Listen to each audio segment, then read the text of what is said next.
Ouça agora uma palavra de fé e ousadia para o seu coração, com o reverendo Roberto Barnabé. Em nome de Jesus, nós estamos alegres porque Deus nos deu oportunidade de estarmos alguns dias fora, mas já retornamos na paz, na bênção, no amor de Deus, muita saudade dos irmãos. A gente sente, que somos uma família. Quando estamos distantes, a gente sente saudade dos irmãos, do sorriso, do abraço, da comunhão, estarmos aqui sempre juntos, a gente sente saudade. E eu fico feliz de estar de volta para esse lugar maravilhoso. Estava em Olinda, Recife, mas aqui é Olinda, Nilópolis, Rio, né? Os irmãos até falaram lá, pastor, só muda só o lugar, porque o nome é o mesmo. Falei, mas minha terra é lá, meu lugar é lá.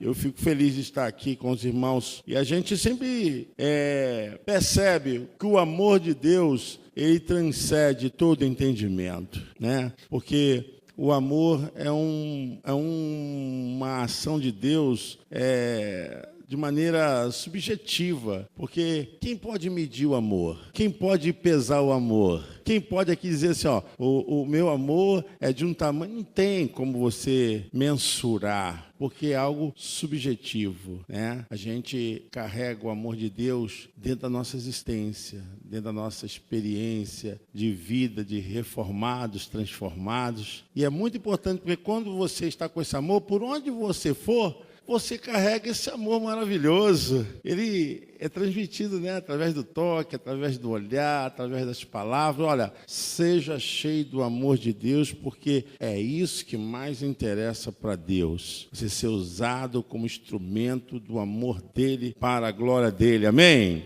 Você pode aplaudir o Senhor? Glória a Deus! Glória a Deus! Eu, quando cheguei no aeroporto, falei, olha, agora,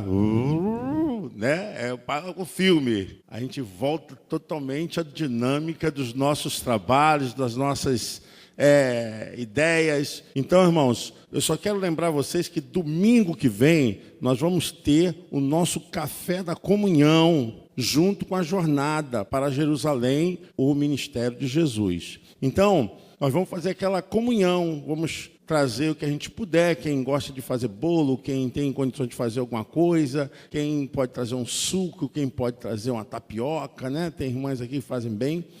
Qualquer coisa que você puder, você vai trazer. Se você também não tiver nada, não tem problema, venha assim mesmo. Vamos estar aqui, vamos fazer aqui uma mesa para nós termos todo o primeiro domingo do mês a nossa celebração de comunhão aqui na igreja. Amém, irmãos? Nós fazemos isso para mantermos a nossa comunhão, o nosso amor. Então, já deixa aí registrado no seu caderninho, na sua agenda, da comunhão, próximo domingo, às 8h30. A gente tem agora um tempo mais compridinho para isso, Nós vamos terminar até às 10, então nesse dia nós vamos terminar mais cedo, para a gente ter um tempo para que depois os professores possam desenvolver qualquer tema lá em cima na classe, ou reuniões, ou qualquer tipo de debate. Bom, hoje nós estamos iniciando a jornada do povo judeu com o ministério de Jesus em Jerusalém. É importante você conhecer da vida de Jesus. É importante você saber qual a importância desses 3 anos e alguns meses que Jesus passou com o seu ministério, porque Jesus desenvolveu o seu ministério com curto tempo para poder preparar o caminho para que a igreja pudesse, então, dar sequência àquilo que ele havia começado. Mas nós temos que saber como isso aconteceu.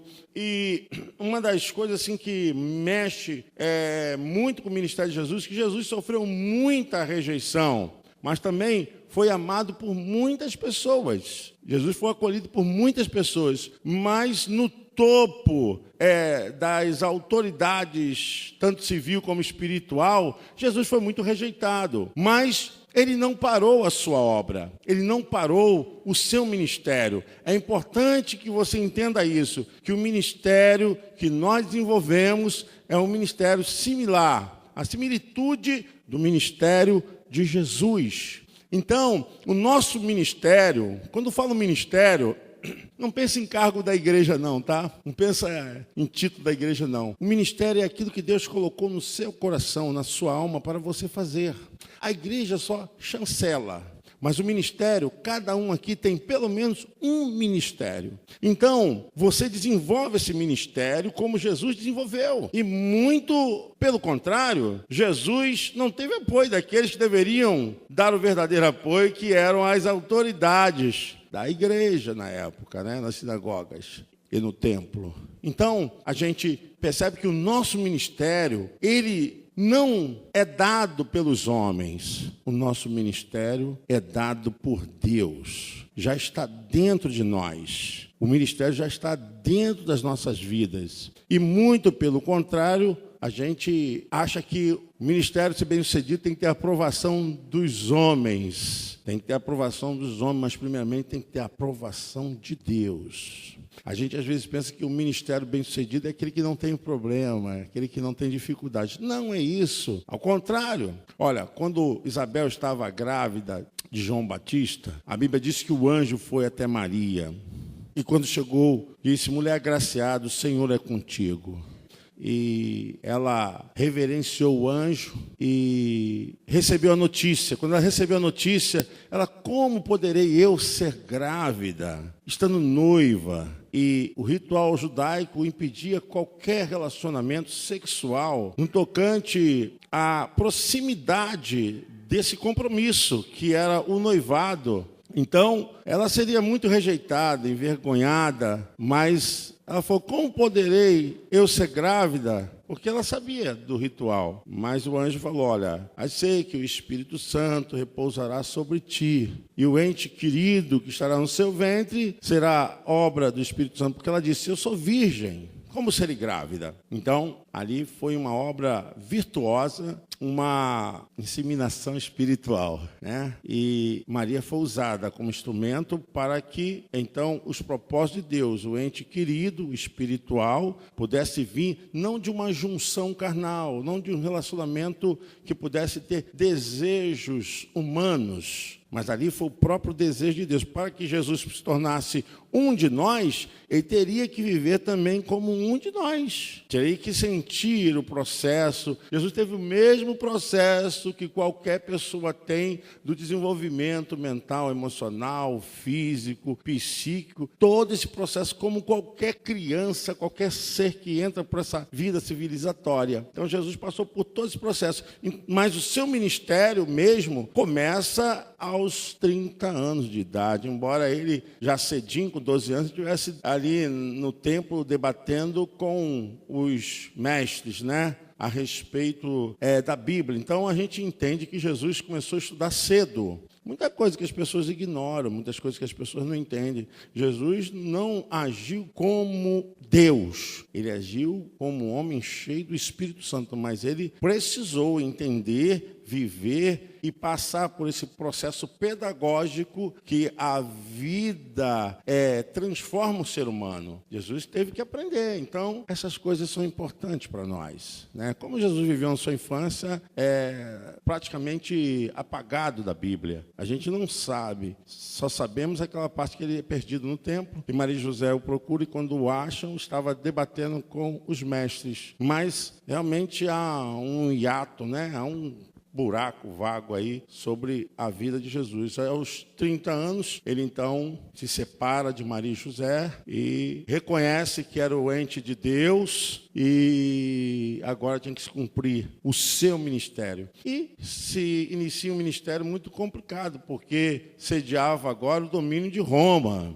Então as pressões eram muito grandes. E naquela época a reverência ao imperador era muito grande, e os que estavam na direção da igreja, do templo, eles também se submetiam à ordem de Roma, e como também tinha seus conchavos, né? Tinha suas ligações, as suas coisas assim, meio não aprovadas por Deus, mas era assim que funcionava até a própria maneira como eles julgaram Jesus. Segundo nós entendemos, Jesus não teve direito à defesa, Jesus não teve ninguém para advogar por ele, então foi uma maneira de manipular, né, aquele julgamento ali. Mas eu quero dizer para os irmãos que Jesus, ele não inicia seu ministério com a aprovação de tudo. Ele não inicia seu ministério tendo todo o apoio, todo o provimento. Não, pelo contrário. Jesus inicia seu ministério fora do templo. Jesus, ministério que começa chamando aqueles que não conheciam para ensiná-los. Por isso que é importante, eu dou valor ao discipulado. Discípulo ao lado, né? Aluno.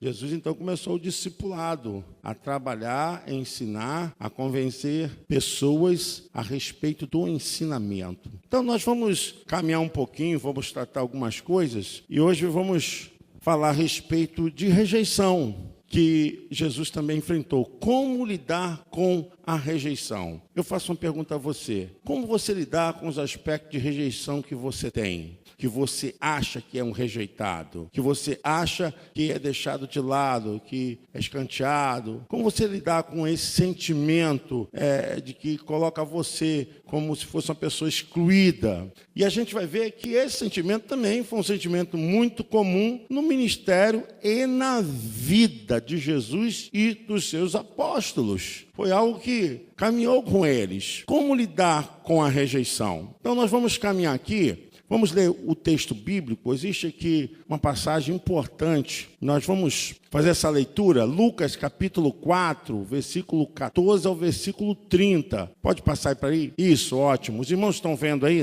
na TV? Vamos ler juntos? Vamos ver? 14. Então, pela virtude... Verso 15. E ensinava... 16. 17. Quando abriu o livro, 18, 19, 20, 21, 22, todos lhe davam testemunho. 23, 24, 25,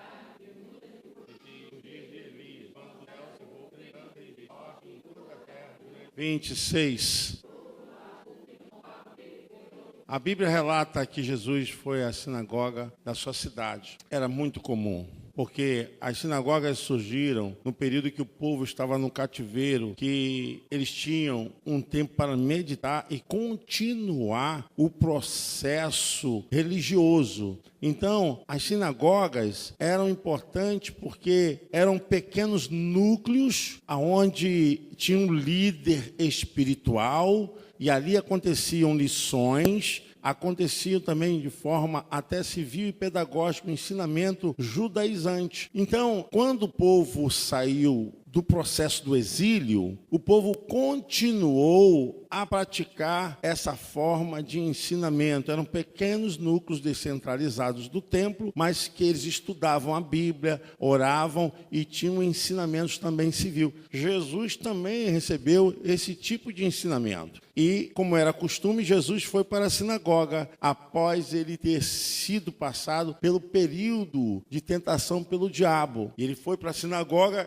e, quando ele chegou na sinagoga, é dada a oportunidade de alguém fazer a leitura. E justamente Jesus foi fazer essa leitura em Isaías 61, né? Que se dá todo esse pano de fundo do seu próprio ministério. O Espírito do Senhor eterno está sobre mim, porque Ele me ungiu para pregar, para evangelizar, para libertar os oprimidos de coração, para anunciar o ano aceitável do Senhor. Então, todo o texto de Isaías 61 é um escopo do que iria acontecer no ministério e na vida de Jesus. E não é coincidência de que Jesus pudesse começar o seu ministério justamente com esse texto, justamente com essa visão literária da Escritura. Então ele começa corretamente dentro do plano do processo que Deus queria. O Espírito do Senhor Deus é sobre mim, porque realmente Jesus precisava do Espírito Santo. Jesus precisava do Espírito Santo, como todos nós precisamos do Espírito Santo. Ele não estava ali como Deus, embora sendo Deus, mas ele não usou os atributos de Deus. Então,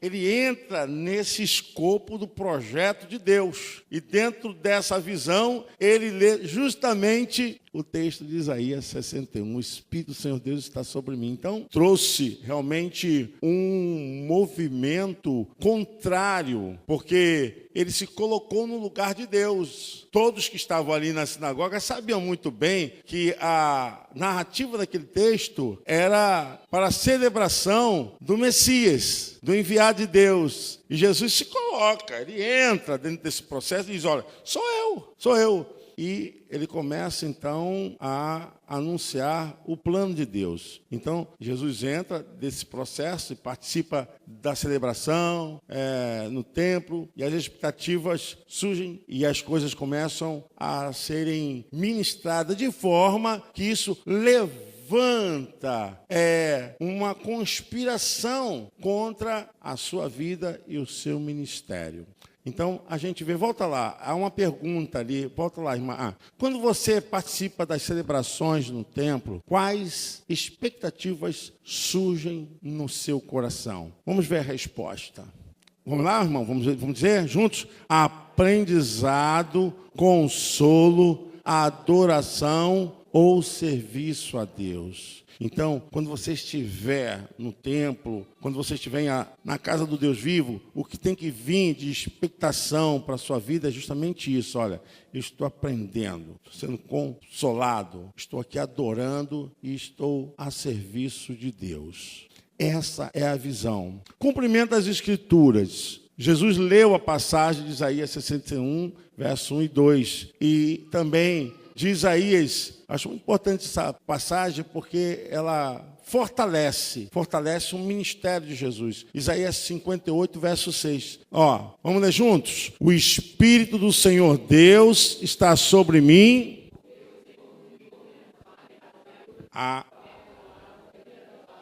Isaías 58, 6. Porventura, desfaça as ataduras do jugo, despedace todo o jugo. Então, esse texto, ele é corroborado mesmo com o texto que lemos de Isaías 61, verso 1 e 2, porque fala do ministério de Jesus, fala do processo de libertação, de inclusão no reino, que essa é a maior felicidade que nós temos, irmãos. Nós éramos perdidos, condenados, e pela vida de Jesus nós fomos incluídos no reino de Deus pela misericórdia, amém? A coisa mais linda é você sentir que estou agora pertencendo a um reino abençoado e vitorioso. É aquela coisa que a pessoa não era nada. Imagina só, a pessoa não era nada, a pessoa cheia de problemas. Vamos imaginar uma pessoa cheia de pecados, cheia de erros. Mas quando chega até Jesus, ela então participa de um reino. Então ela tem um sentimento de pertencimento. E isso é muito importante, valioso. Imagina uma criança,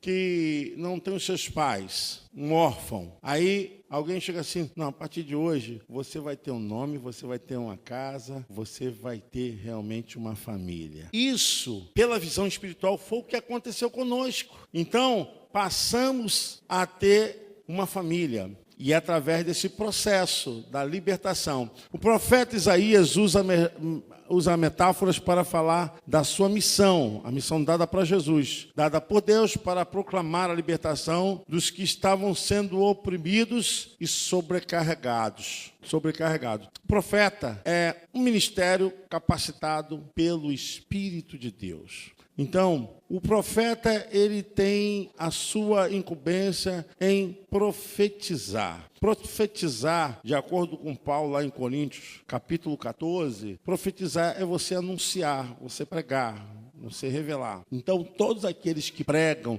todos aqueles que cantam anunciando, todos aqueles que oram anunciando, todos aqueles que estão falando que Jesus vai voltar, e que há um céu de luz, que há um lugar maravilhoso, vocês estão profetizando o que está declarado. Essa é a profetização do Logos. Logos, palavra, da palavra de Deus. Então, todos que anunciam pelo emprego da palavra, vocês estão profetizando. Pelo emprego, é emprestado. Porque nós não somos apóstolos de andar após Jesus, porque nós não vimos Jesus. Mas o ministério apostólico, nós podemos exercer. Por quê? Por causa do emprego. Porque ministério é servir a Deus visando o próximo. Ministro ou ministrante é aquele que está a serviço de Deus, para Deus. Então, quando você exerce o seu ministério, você não está fazendo isso para o homem, para a instituição diretamente. Você está fazendo para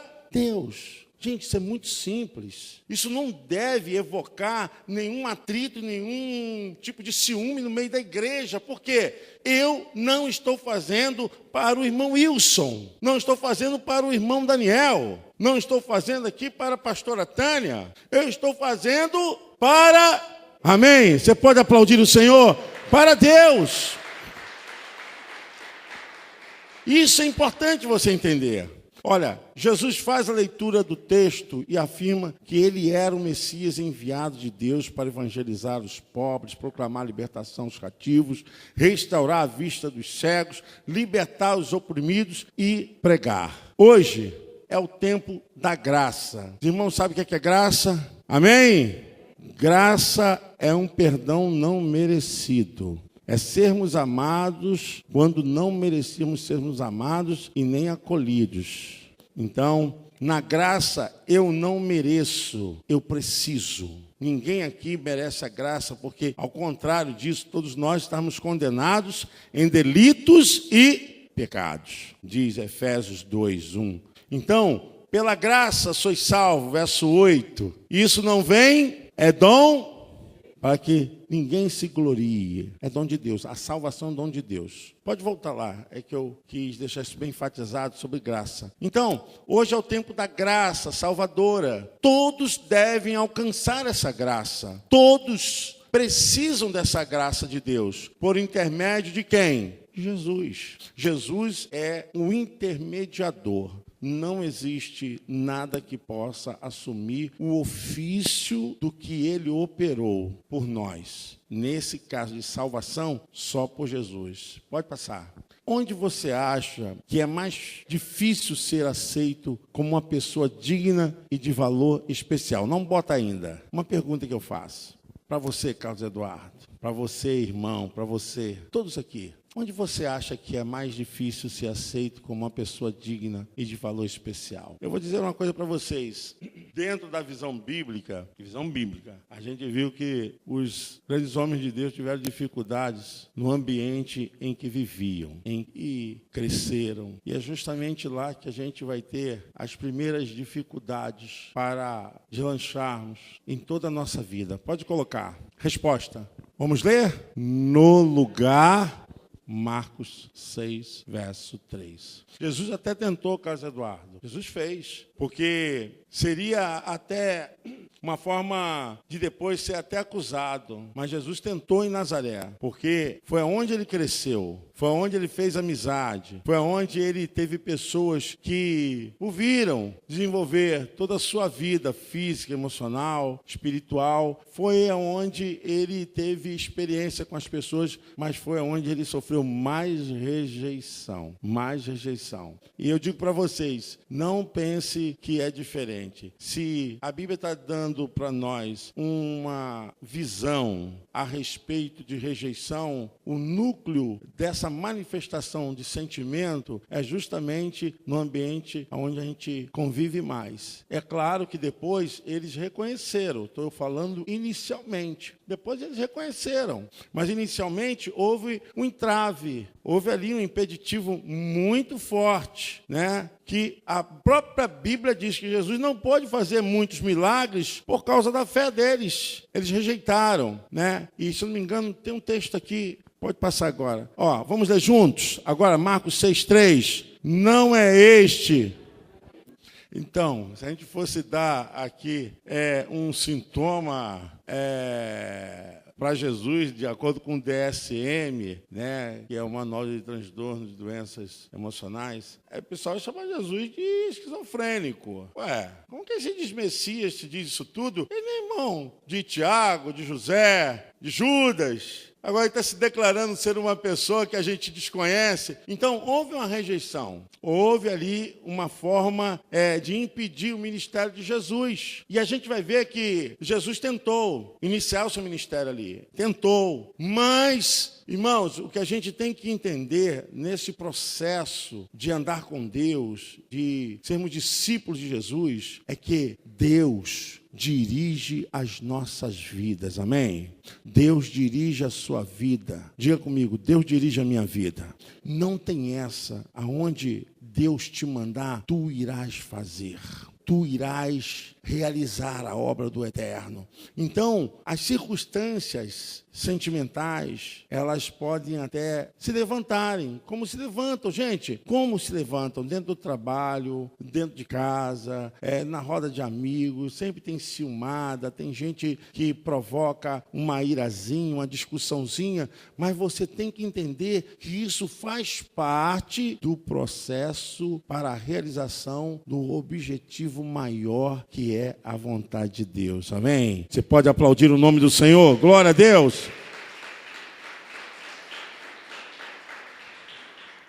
Jesus não brigou, Jesus não ficou chateado com eles, dizendo que eles não prestavam, Jesus não saiu falando mal deles, Jesus... Não, nada disso. É isso que eu quero que vocês entendam. Jesus estava ali sendo dirigido pelo Espírito do Deus Eterno. Ele mesmo declarou, o Espírito do Deus Eterno está sobre mim, que Ele me ungiu. Então, esse processo é visto. Isso se torna o que para nós, irmãos? Talvez você crie isso em muitas circunstâncias da sua vida, né? Porque cada um tem um jeitinho. Tem gente que fala demais, tem gente que fala pouco, tem gente que fala nada, tem gente que gosta de ficar se expressando de maneiras que começa a rir demais, começa a tocar. E tem gente que tem um jeitinho diferente, pacato. Cada um tem um jeitinho, cada um tem uma forma de ser, cada um tem uma maneira de ser. Então, o que nós temos que entender é que todos nós temos um tipo de temperamento. Então, não leve em conta, você não tem que ser igual a ninguém, mas a estrutura do conhecimento, a estrutura do aprendizado, isso sim, você não pode deixar sair da sua vida. Pode passar. Alguma pergunta, irmãos? Tudo bem? Então, uma pergunta, cadê o microfone lá? Cadê o verde? Cadê alguém que possa? Porque a gente está gravando, aí quem estiver ouvindo aqui não vai entender nada, né? Ou, se não, pode levar o microfone ali para ela ali. 1, 2, 1. Você está magrinho, tá bom.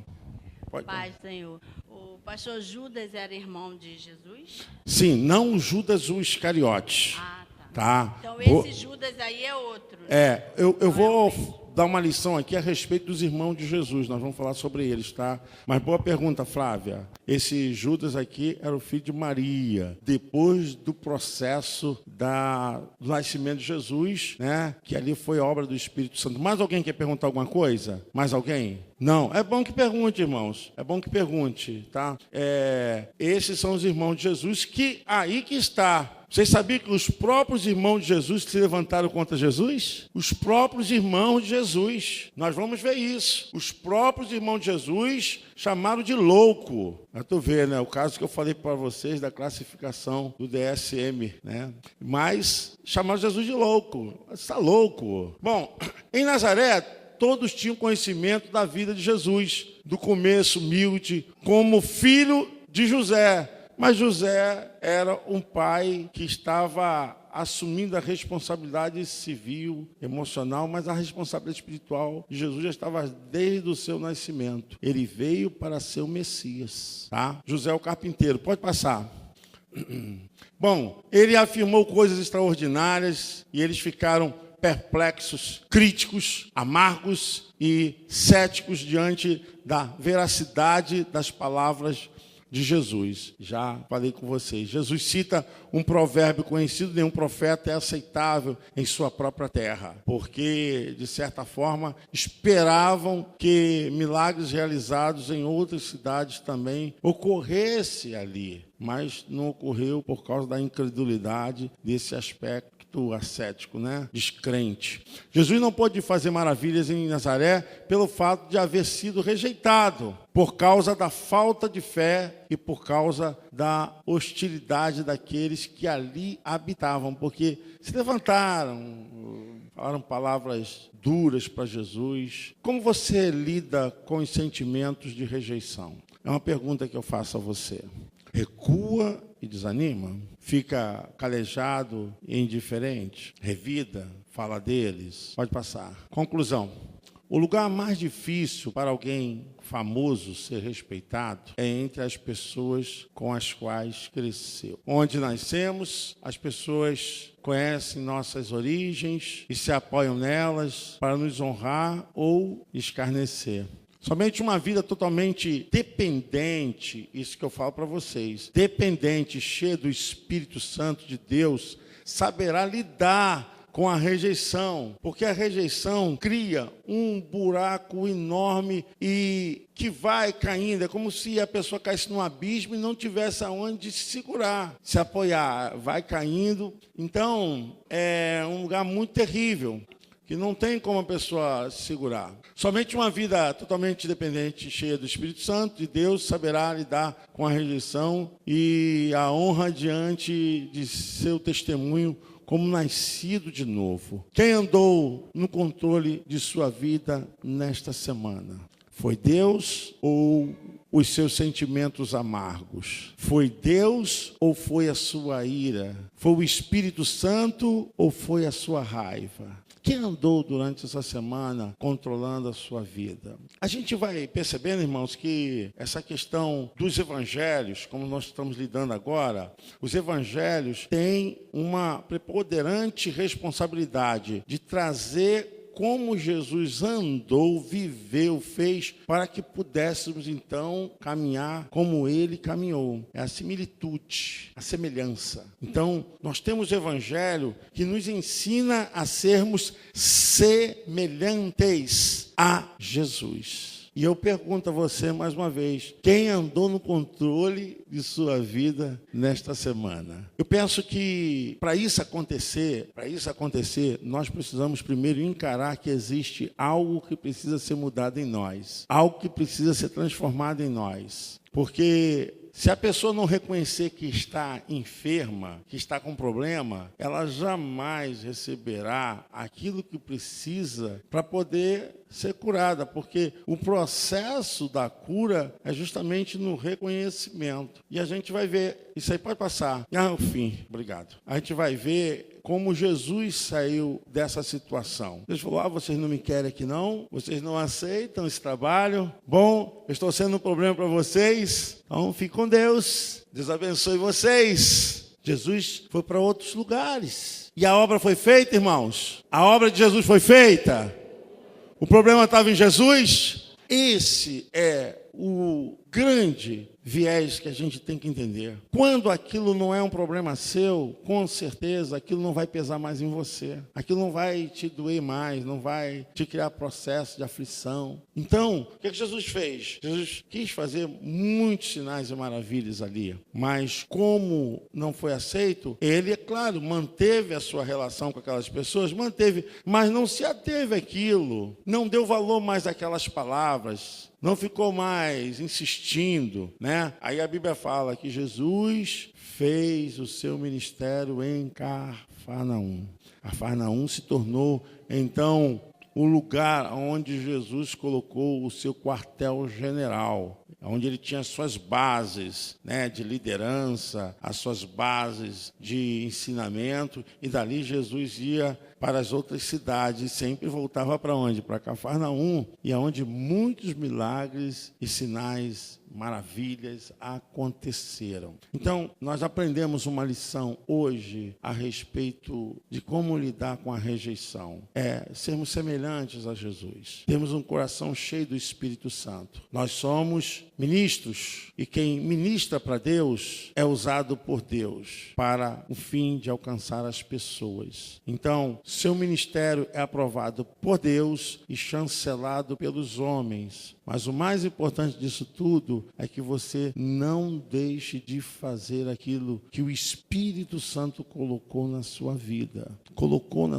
A gente vê Jesus começando seu ministério ali e na sua própria terra tendo rejeição e dificuldade. E a gente vai caminhar um pouco mais próximo domingo, falando dessa vida de Jesus em Jerusalém, e também vamos falar também a respeito de como ele lidou com todos esses problemas que afetavam a sua vida e o seu ministério. Bom, gente, a gente vai caminhando assim. Deus nos abençoe. Alguém tem alguma pergunta? A gente sempre vai criar essa oportunidade porque é importante. Tem alguma pergunta? Jovens, crianças, os mais sábios? Não, todo mundo está satisfeito? Então, graças a Deus. Você pode aplaudir o Senhor?